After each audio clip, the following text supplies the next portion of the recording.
ಎಲ್ಲರಿಗೂ ನಮಸ್ಕಾರ. ಹಾಗೂ 2025-26ನೇ ಶೈಕ್ಷಣಿಕ ವರ್ಷದ ವಿದ್ಯಾರ್ಥಿನಿಯರುಗಳಿಗೂ ಹಾಗೂ ಪೋಷಕರಿಗೂ ಕೂಡ ಈ ಕಾರ್ಯಕ್ರಮಕ್ಕೆ ಸ್ವಾಗತ ಸುಸ್ವಾಗತ. ಈ ದಿನ ಸಂಖ್ಯೆಗಳ ಬಗ್ಗೆ ತಿಳ್ಕೊಳ್ಳೋಣ.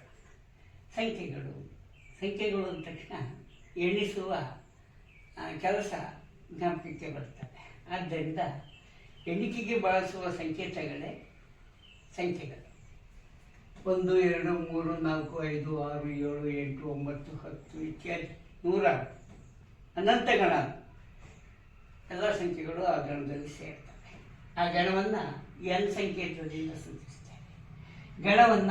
ಗಣಾಂಶಗಳನ್ನು ಪುಷ್ಪವರ್ಣದ ಒಳಗಡೆ ಬರೆದು ಸೂಚಿಸುವುದು ವಾಡಿಕೆ. ಇವುಗಳನ್ನು ಹಿಂದೂ ಅರೇಬಿಕ್ ಸಂಖ್ಯೆಗಳು ಅಂತ ಕರೀತೇವೆ. ಈ ಸಂಖ್ಯೆಗಳು ಕನ್ನಡದಲ್ಲಿ 1, 2, 3, 4 ಇತ್ಯಾದಿ ಪ್ರೈಮರಿ ಹಂತದಲ್ಲೇ ಎಲ್ಲರೂ ಕಲಿತಿರ್ತೇವೆ, ಗೊತ್ತೂ ಇರುತ್ತೆ ಕೂಡ. ಈ ಹಿಂದೂ ಅರೇಬಿಕ್ ಸಂಖ್ಯೆಗಳನ್ನು ಎಣಿಕೆಯ ಸಂಖ್ಯೆಗಳು ಎಂತಲೂ, ಕನ್ನಡದ ಅಂಕೆಗಳೇ ಆಗಲಿ, ಎಣಿಕೆಯ ಸಂಖ್ಯೆಗಳನ್ನು ಸ್ವಾಭಾವಿಕ ಸಂಖ್ಯೆಗಳು ಎಂತಲೂ ಕರೀತೇವೆ. ಎನ್ನಿಂದ ಸೂಚಿಸ್ತೇವೆ. ಕಾರಣ ಇಂಗ್ಲೀಷ್ ಪದ ನ್ಯಾಚುರಲ್ ನಂಬರ್ಸ್, ಯಾವುದೇ ಸಂಕೇತಗಳು ಇಂಗ್ಲೀಷ್ ಪದದ ಮೊದಲನೇ ಅಕ್ಷರಗಳಿಂದ ಸೂಚಿಸಲ್ಪಡ್ತವೆ.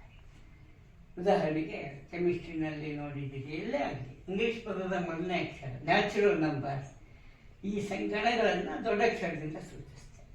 ಸಂಕೇತಗಳಿಗೆ ಇಂಗ್ಲೀಷ್ ಪದದ ಮೊದಲನೇ ಅಕ್ಷರಗಳನ್ನು ಬಳಸ್ತೇವೆ. ಉದಾಹರಣೆ ಆಮ್ಲಜನಕವು, ಸಾರಜನಕಯನ್ನು ಇತ್ಯಾದಿ ಕೆಮಿಸ್ಟ್ರಿ, ರಸಾಯನಶಾಸ್ತ್ರದಲ್ಲಿ ಮೂಲ ವಸ್ತುಗಳನ್ನು ಸಂಕೇತಗಳಿಂದ ಬರೆಯುವುದು ಸುಲಭ ಆಗ್ತದೆ, ಅದರಿಂದ ಬರೀಬೇಕಾಗ್ತದೆ, ಅದನ್ನು ಬಳಸ್ತೇವೆ. ಮುಂದುವರಿದಂತೆ ಈ ಸ್ವಾಭಾವಿಕ ಸಂಖ್ಯೆಗಳು ಅಥವಾ ಎಣಿಕೆಯ ಸಂಖ್ಯೆಗಳ ಜೊತೆಗೆ 0 ಸೇರಿಸಿದ ಗಣವನ್ನು ಪೂರ್ಣ ಸಂಖ್ಯಾಗಣ ಎಂದು ಕರೆಯುತ್ತೇವೆ. ಪೂರ್ಣ ಸಂಖ್ಯೆಗಳು ಈ 0 ಸೇರುವುದರಿಂದ ಎಣಿಕೆಯ ಸಂಖ್ಯಾಗಣ ಸೇರಿ ಪೂರ್ಣ ಸಂಖ್ಯೆಗಳಾಗ್ತವೆ. ಈ ಪೂರ್ಣ ಸಂಖ್ಯೆಗಳ ಗಣವನ್ನು ಡಬ್ಲ್ಯೂನಿಂದ ಸೂಚಿಸ್ತೇವೆ.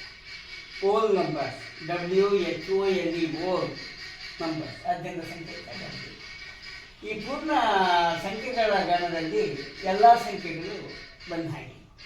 ಈ 0 ಎಣಿಕೆಯ ಸಂಖ್ಯೆಗೆ ಸೇರೋದಿಲ್ಲ, ಆದ್ದರಿಂದ ಸ್ವಾಭಾವಿಕ ಸಂಖ್ಯೆ 1ರಿಂದ ಆರಂಭ ಆಗ್ತದೆ. 0 ಇಂದ ಸೂಚಿಸುವ ವಸ್ತುಗಳು ಇರುವುದಿಲ್ಲ, ಏನೂ ಇಲ್ಲ ಎಂಬುದು 0 ಇಂದ ಸೂಚಿಸಲ್ಪಡ್ತದೆ. ಆದರೂ ಕೂಡ 0ಯ ಮಹತ್ವ ಬಹಳ ಅಪಾರ. ಈ 0ಯನ್ನು ಕಂಡುಹಿಡಿದವರು ಭಾರತೀಯರು ಎಂಬುದು ಎಲ್ಲರಿಗೂ ತಿಳಿದಿರುವ ವಿಷಯ. ಈ ಪೂರ್ಣ ಸಂಖ್ಯಾಗಣದಲ್ಲಿ ಈ ಸಂಖ್ಯೆಗಳಲ್ಲೇ ಅಪರೂಪವಾದ ಸಂಖ್ಯೆಗಳೆರಡಿವೆ. ಅಂದರೆ ಆ ಥರ ಸಂಖ್ಯೆಗಳು ಇನ್ಯಾವೂ ಇಲ್ಲ. ಉದಾಹರಣೆಗೆ 0.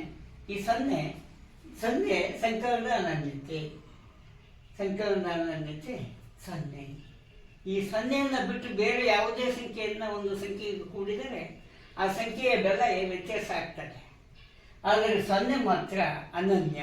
ಅನನ್ಯ ಅಂದರೆ ಅದು ಒಂದೇ, ಇನ್ಯಾವುದೂ ಇಲ್ಲ ಅಂತ. ಆ ಥರ ಇನ್ಯಾವುದೂ ಇಲ್ಲ, ಅದು ಅನನ್ಯ. ಉದಾಹರಣೆ ಭೂಮಿ ಅನನ್ಯ ಗ್ರಹ.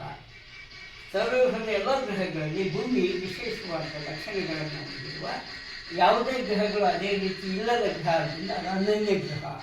ಅನನ್ಯ ಅಂದರೆ ಯುನಿಕ್ ಅಂದರೆ ಅದು ಒಂದೇ, ಇನ್ಯಾವುದೂ ಇಲ್ಲ ಅದಕ್ಕೆ.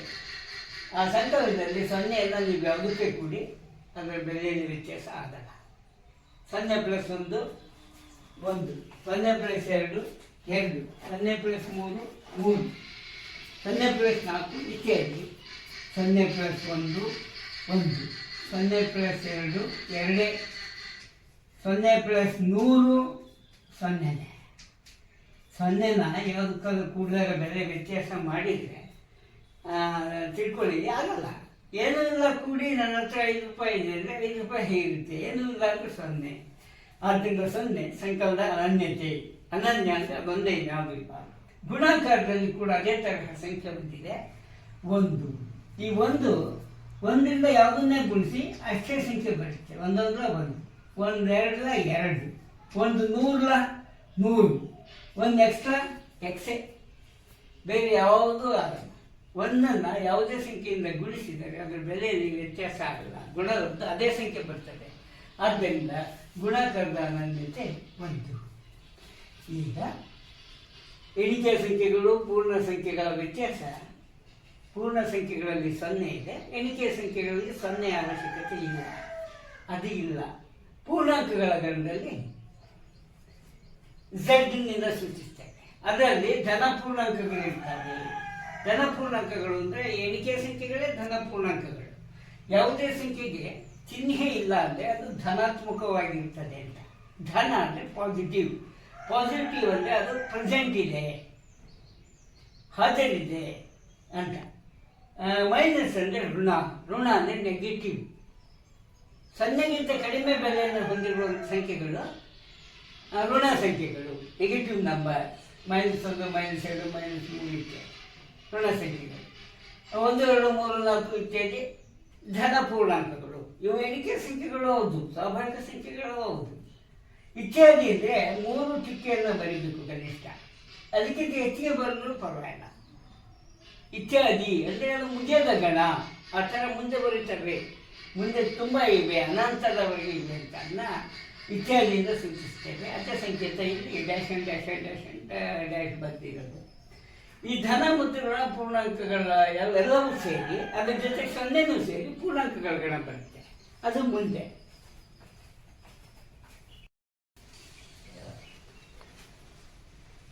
ಇನ್ನು ಮುಂದುವರಿದು 1, 2, 3, 4, 5, 6 ಇತ್ಯಾದಿ ಸಂಖ್ಯೆಗಳು ಸ್ವಾಭಾವಿಕ ಸಂಖ್ಯೆಗಳು ಅಥವಾ ಎಣಿಕೆ ಸಂಖ್ಯೆಗಳು. ಈ ಗಣಕ್ಕೆ 0 ಸೇರಿದರೆ ಪೂರ್ಣ ಸಂಖ್ಯಾ ಗಣ ಆಗ್ತದೆ. W 0, 1, 2, 3, 4, 5, 6 ಇತ್ಯಾದಿ ಪೂರ್ಣ ಸಂಖ್ಯೆಗಳಾಗಿದೆ. ಧನ ಪೂರ್ಣಾಂಕಗಳು ಸ್ವಾಭಾವಿಕ ಸಂಖ್ಯೆಗಳು ಆಗಿರ್ತವೆ. ಏಕೆಂದರೆ ನಾವು ಬಳಸಕ್ಕಂಥ ಸಂಖ್ಯೆ ಯಾವ ಚಿಹ್ನೆಯೂ ಇರೋಲ್ಲ ಅಂದರೆ ಅದು ಧನ ಅಂತ ತಿಳ್ಕೊಬೇಕು. Positive number, it should be present, ಅದು ಇದೆ ಅಂತ. 1, 2, 3, 4, 5 ಇತ್ಯಾದಿ. ಇವು -1, -2, -3 ಇತ್ಯಾದಿ ಇವು ಋಣ ಸಂಖ್ಯೆಗಳು, ಋಣ ಪೂರ್ಣಾಂಕಗಳು. ಧನ ಪೂರ್ಣಾಂಕಗಳು, ಋಣ ಪೂರ್ಣಾಂಕಗಳು ಬೇರೆ ಬೇರೆಯಾಗಿ ಗುರುತಿಸಿದಾಗ Z+ನಿಂದ ಧನ ಪೂರ್ಣಾಂಕ, Z-ನಿಂದ ಋಣ ಪೂರ್ಣಾಂಕಗಳ ಗಣ ಸೂಚಿಸಲ್ಪಡ್ತದೆ. ಪೂರ್ಣಾಂಕಗಳ ಗಣ Z. ಇದರಲ್ಲಿ 0ನೂ ಸೇರುತ್ತೆ. 0 ಧನ ಪೂರ್ಣಾಂಕನೂ ಅಲ್ಲ, ಋಣ ಪೂರ್ಣಾಂಕನೂ ಅಲ್ಲ, ಆದರೆ ಪೂರ್ಣಾಂಕಗಳಿಗೆ ಸೇರ್ತಾರೆ. ಅದನ್ನ ಒಂದು ಪೂರ್ಣಾಂಕ ಅಂತಲೇ ಪರಿಗಣಿಸಬೇಕಾಗ್ತದೆ. ಧನ ಋಣ ಯಾವುದು ಅಂದರೆ ಹೇಳೋಕ್ಕಾಗಲ್ಲ. ಅದು ಧನಕ್ಕೂ ಸೇರಲ್ಲ, ಋಣಕ್ಕೂ ಸೇರಲ್ಲ. ಈ ಧನ ಪೂರ್ಣಾಂಕಗಳ ಗಣವನ್ನು ಹೀಗೆ ಓದುವುದು ಉಂಟು. 0 +& -1, +& -2, +& -3, +& -4, +& -5, +& -6 ಇತ್ಯಾದಿ ಅನಂತದವರೆಗೆ ಇರ್ತವೆ. ಇಲ್ಲಿ +& -1 ಅಂದರೆ +1 ಇದೆ, -1 ಇದೆ. ಈ ಪೂರ್ಣಾಂಕಗಳ ಗಣವನ್ನು ಈ ರೀತಿಯಲ್ಲೂ ಬರೆಯುವುದು ವಾಡಿಕೆ ಉಂಟು. ಈ ರೀತಿಯೂ ಬರೆಯುವುದು. ಇವು ಈ ರೀತಿ ಬರೆದಾಗ ನಮ್ಮ ಪುಸ್ತಕ ಅಥವಾ ಕಪ್ಪು ಹಲಗೆಗೆ ಎದುರಾಗಿ ನಿಂತಾಗ ಬಲಕೈ ಭಾಗವನ್ನು ಬಲಭಾಗ ಅಂತ ಕರಿತೇವೆ, ಎಡದಕೈ ಭಾಗವನ್ನು ಎಡಭಾಗ ಅಂತ ಕರಿತೇವೆ. ಈ ಪೂರ್ಣಾಂಕಗಳ ಗಣದಲ್ಲಿ 0ಯನ್ನು ಮಧ್ಯಬಿಂದು ಅಂತ ತಿಳ್ಕೊಂಡ್ರೆ ಬಲಭಾಗಕ್ಕೆ ಧನ ಪೂರ್ಣಾಂಕಗಳಿರ್ತವೆ, ಎಡಭಾಗಕ್ಕೆ ಋಣ ಪೂರ್ಣಾಂಕಗಳಿರ್ತವೆ. ಈ ಪೂರ್ಣಾಂಕಗಳು ಯಾವುದೇ ಸಂಖ್ಯೆಯಿಂದ ಬಲಕ್ಕೆ ಹೊರಟರೆ ಏರಿಕೆ ಕ್ರಮದಲ್ಲಿರುತ್ತವೆ. ಏರಿಕೆ ಅಥವಾ ಆರೋಹಣ ಕ್ರಮದಲ್ಲಿರ್ತವೆ. ಧ್ವಜಾರೋಹಣ ಕೇಳಿದ್ದೀರಿ. ಆರೋಹಣ ಅಂದರೆ ಏರಿಕೆ ಮಾಡ್ತಕ್ಕಂಥದ್ದು, ಏರಿಸ್ತಕ್ಕಂಥದ್ದು. ಏರಿಕೆ ಅಂದರೆ ಕಡಿಮೆಯಿಂದ ಜಾಸ್ತಿ ಆಗ್ತಕ್ಕಂಥದ್ದು. ಯಾವುದೇ ಸಂಖ್ಯೆಯಿಂದ ಎಡಭಾಗಕ್ಕೆ ನೀವು ಏರಿಸುವ ಸಂಖ್ಯೆಗಳು ಅವರೋಹಣ ಕ್ರಮದಲ್ಲಿರ್ತವೆ. ಉದಾಹರಣೆ, 2ರಿಂದ ನೀವು ಎಡಕ್ಕೆ ಹೋಲಿಸಿದ್ರೆ 1 2ಕ್ಕಿಂತ ಚಿಕ್ಕದು, ಅದಕ್ಕಿಂತ ಚಿಕ್ಕದು 0, 0ಗಿಂತ ಚಿಕ್ಕದು -1, -1ಕ್ಕಿಂತ ಚಿಕ್ಕದು -2 ಇತ್ಯಾದಿ.